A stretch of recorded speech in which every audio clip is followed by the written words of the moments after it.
top stories this evening, sponsored by Courts, bringing value home. After 75 days of industrial action, Mark Lyte's alignment with the PPPC, equal treason, would go down as the worst president to serve the GTU, CORETTA MacDonald.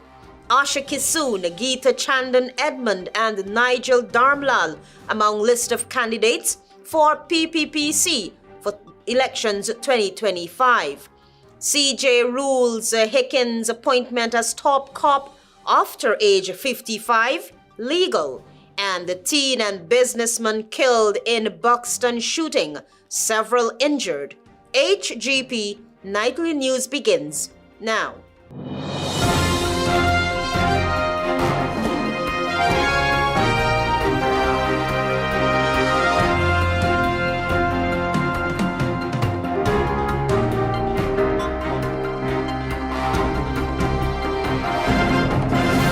Good evening to our viewers here in Guyana and online. I'm ALETHEA Grant with the Wednesday 16th July 2025 edition of the HGP Nightly News. This is what we will tell you this evening. Former President of the Guyana Teachers Union, Dr. Mark Lyte, is facing heavy backlash from members of the union following his name appearing on the list of candidates submitted to the Guyana Elections Commission by the People's Progressive Party Civic. Here is more.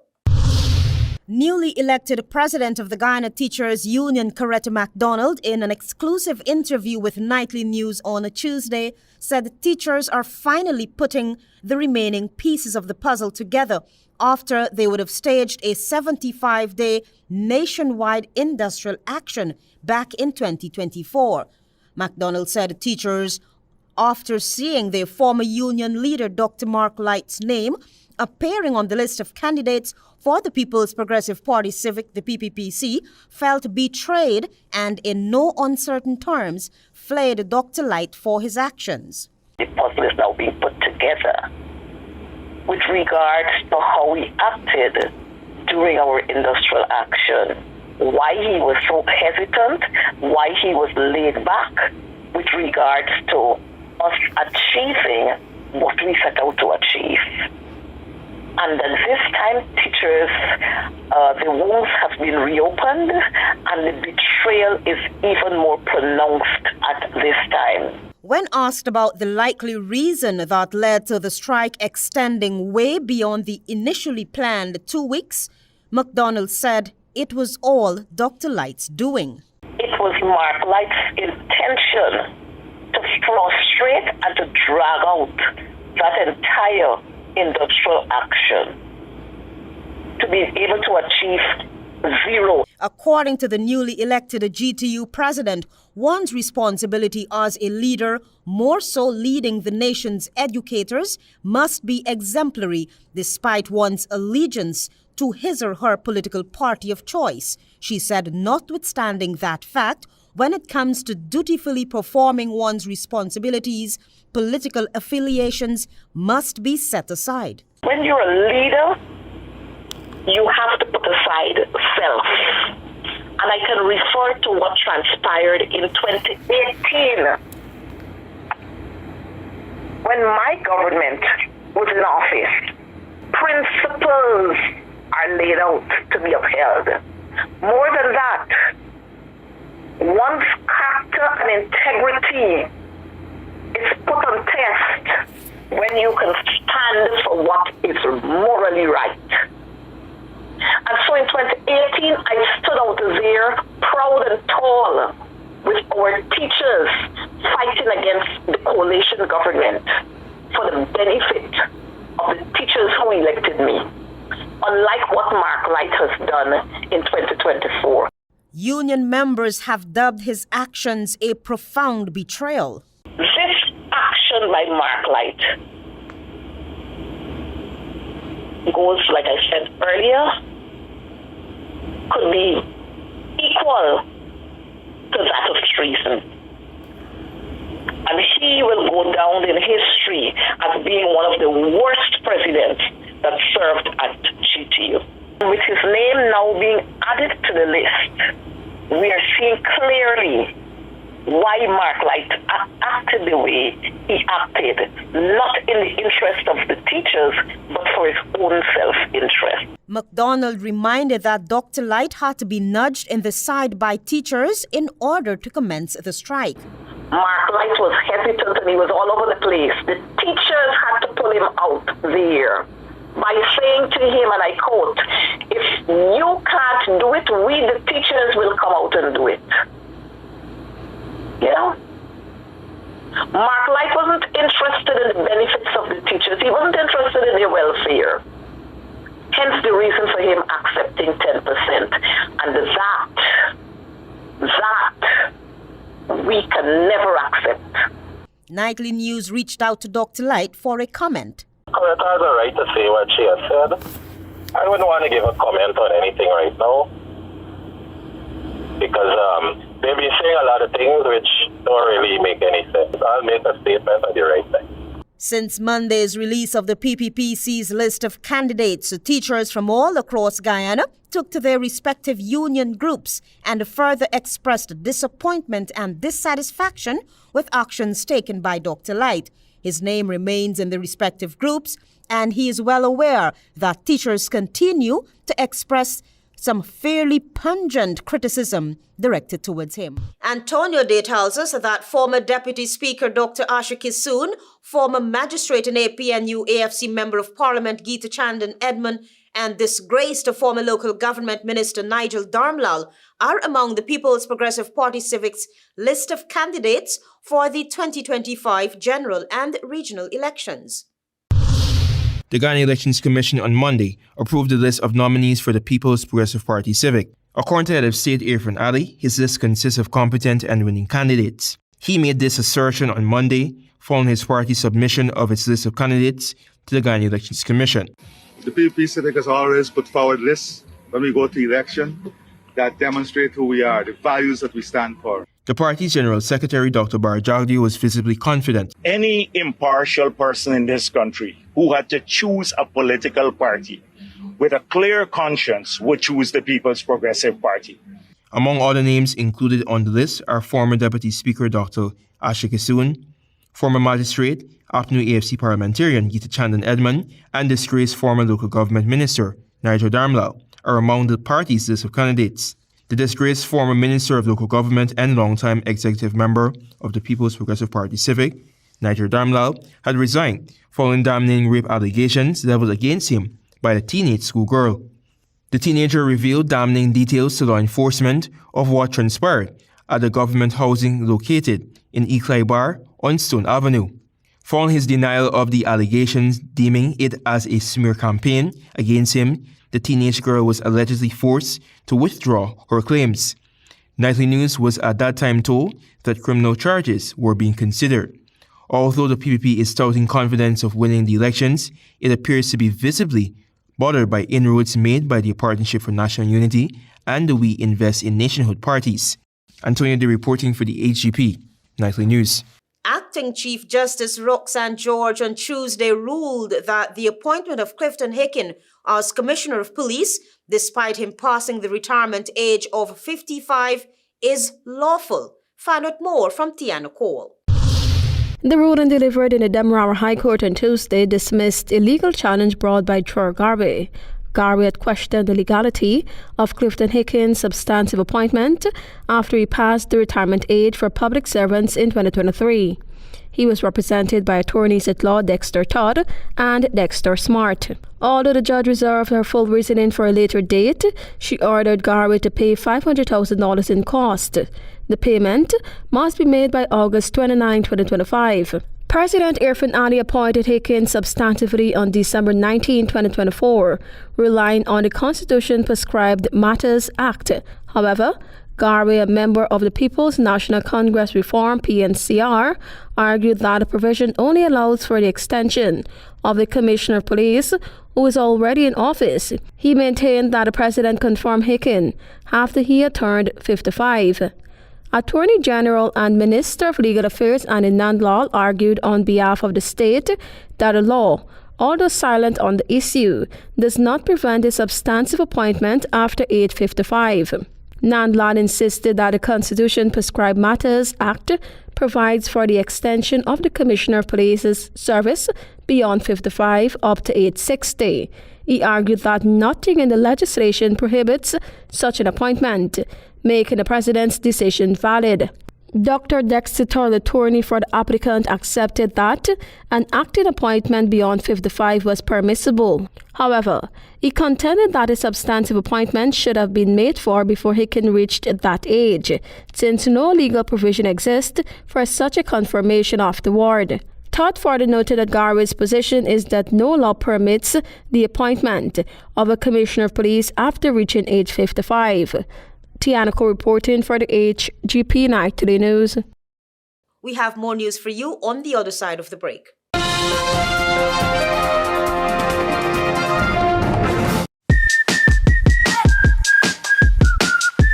Thanks for staying with us. You with the HGP Nightly News. A Tuesday night shooting at Middlewalk, Buxton has left 2 dead and several others injured. The victims include a 16-year-old boy and a 38-year-old businessman.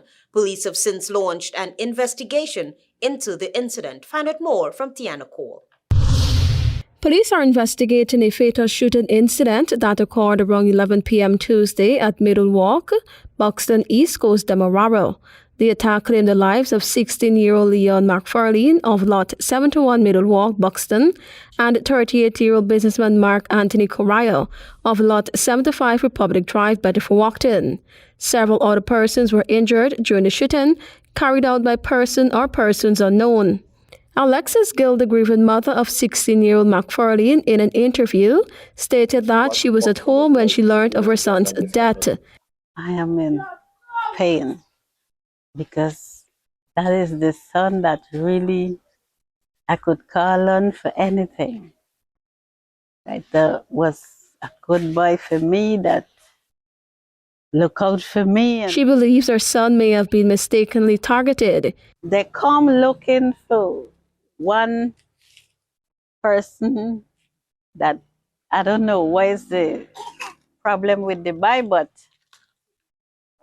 they try to say that they take my son for the boy because my son look like the boy. I don't know what is it. Meanwhile, Errol Glenn, a resident, said he was playing dominoes with friends when he left briefly to take his 10-year-old daughter home after she fell asleep on his lap.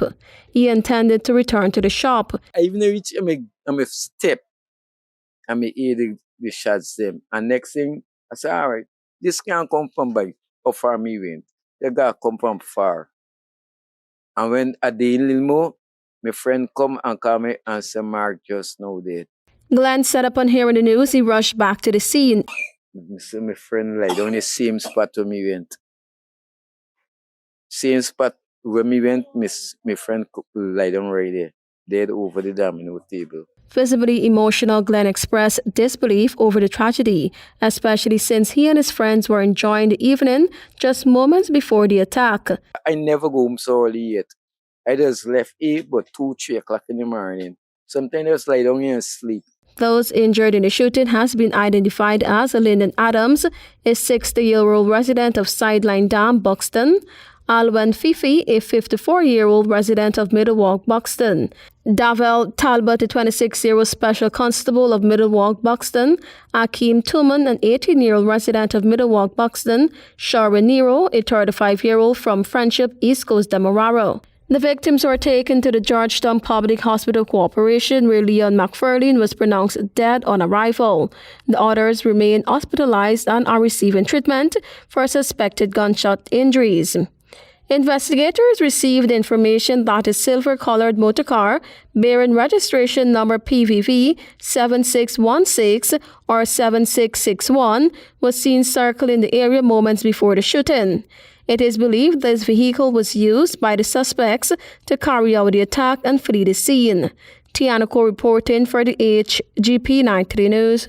Sassot Guyana has launched the LGBTQIA Manifesto 2025, urging political parties contesting the upcoming elections to adopt 10 priority issues that reflect the rights, safety, and dignity of its members. The launch held on Wednesday builds on the momentum of Guyana's first manifesto in 2020. Tiana Cole has the details.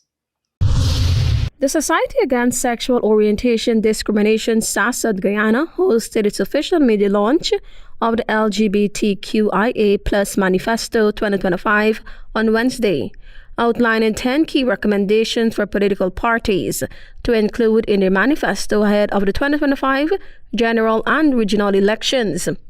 Delivering official remarks, Managing Director of SASAD Guyana, Joel Simpson, emphasized that majority of Guyanese believe LGBTQIA+ people deserve equal respect and legal protection, and there will be voting with that in mind. LGBTIAQ people will be voting in this year's election because, like all other Guyanese, we care about having a government that prioritizes protecting our families and ensuring that everyone has the same opportunity to build a life and care for their families in Guyana.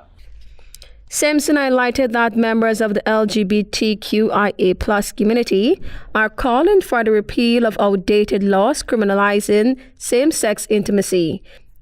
He noted that 72.4% of respondents believe workplace protections should be extended to LGBTQIA+ individuals. To those Guyanese who are part of this majority, we must make our voices heard at the ballot box on September 1st. Commit today to casting your ballot for candidates who match our values and help show our elected leaders that they must represent Guyanese. He said the Guyanese public support policies that unite communities, protect families, and promote respect for all.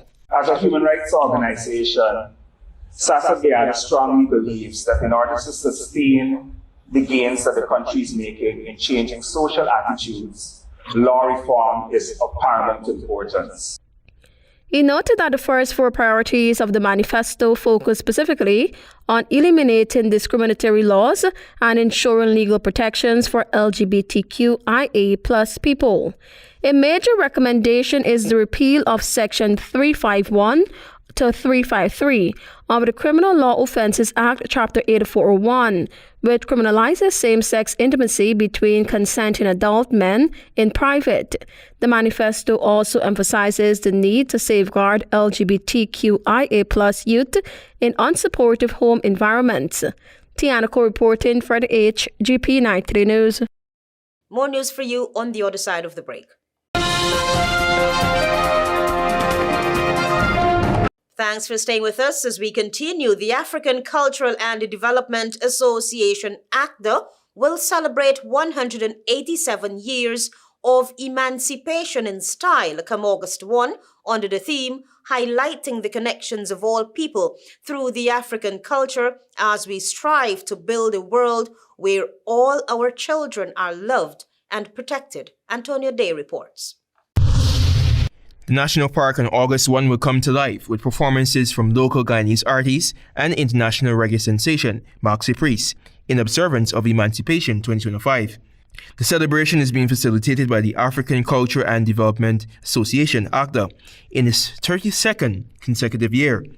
Speaking at the launch, hosted at Pegasus, Chairman of the Ghana Reparations Committee and Executive Member of ACDA, Dr. Eric Phillips, reminded Guyanese that while emancipation in 1838 liberated our ancestors from the chains of slavery, Africans across Guyana are still subjected to all forms of injustices. Freedom from physical harm, freedom from mental harm, freedom from spiritual harm, but it wasn't freedom from economic harm.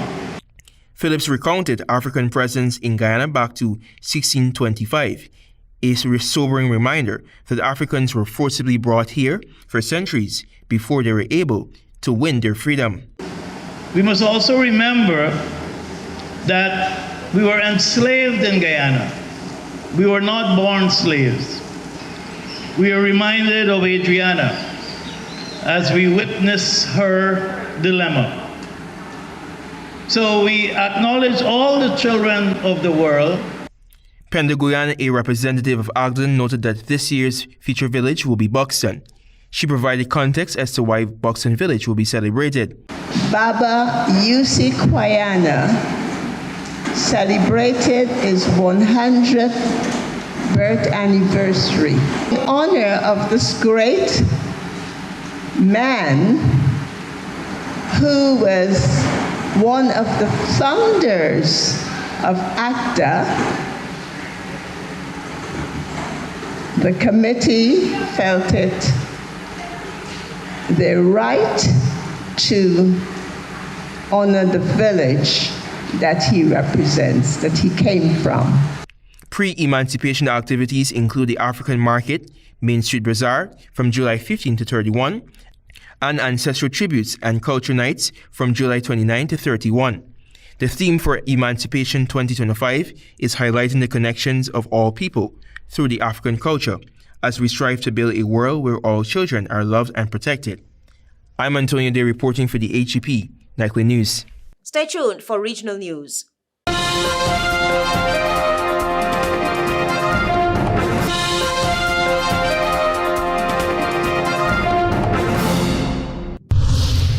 Good evening and welcome to Wednesday's edition of the Regional News.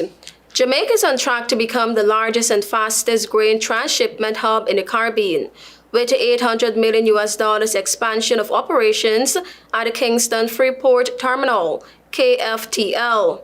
The Western Expansion Project is in collaboration between the Port Authority of Jamaica, the KFTL, and CMA Terminal Holdings, and will add 15 hectares to the port, aiming to decrease congestion and increase cargo capacity by 25%.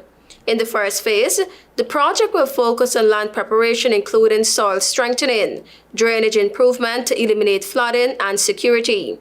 Later, it will feature state-of-the-art security technology that includes an automated cargo gate system, which Prime Minister Andrew Holness said will be part of an overall effort to modernize Jamaica's main port, which has seen an upsurge in cargo volume by almost 60% in the last decade.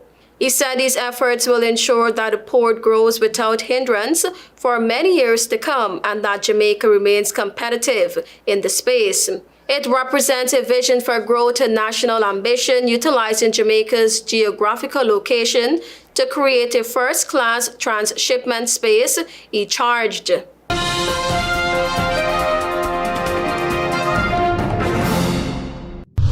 The government of St. Vincent and Grenades is seeking discussions on the management and financial benefits of the Piarco Flight Information Region, FIR, which is currently controlled by Trinidad and Tobago. The FIR spans from Antigua in the north to Trinidad in the south and east of Barbados to the mid-Atlantic. At a July 11 press conference, Prime Minister Dr. Ralph Gonsalves said countries within the FIR, including St. Vincent and Grenades, are not involved in its governance and do not benefit from the revenue it generates.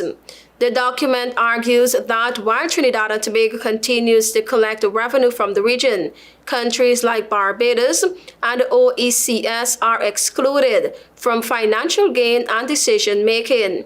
It also raises concerns about transparency, accounting, and how funds are distributed.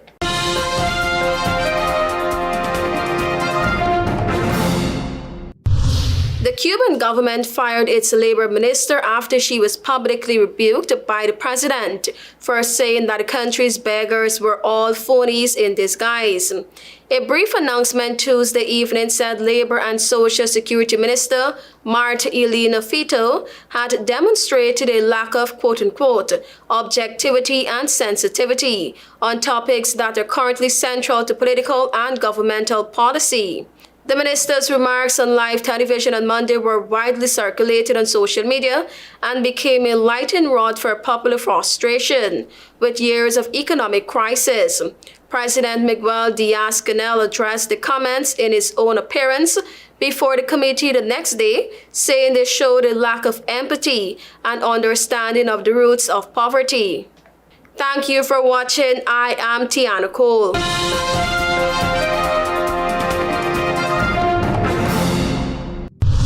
After 75 days of industrial action, Mark Light's alignment with the PPPC equal treason would go down as the worst president to serve the GTU, CORETTA MacDonald. ASHA KISSOON, GEETA CHANDAN-EDMOND, and NIGEL DHARAMLALL among list of candidates for the PPPC for the 2025 general and regional elections. CJ rules HICKEN'S appointment as top cop after age 55, legal, and the teen and businessman killed in Buxton shooting. Several injured. Those are our major headlines. For these stories and more, please go to our website. It's www.hgptv.com. I'm ALETHEA Grant. Thanks for watching.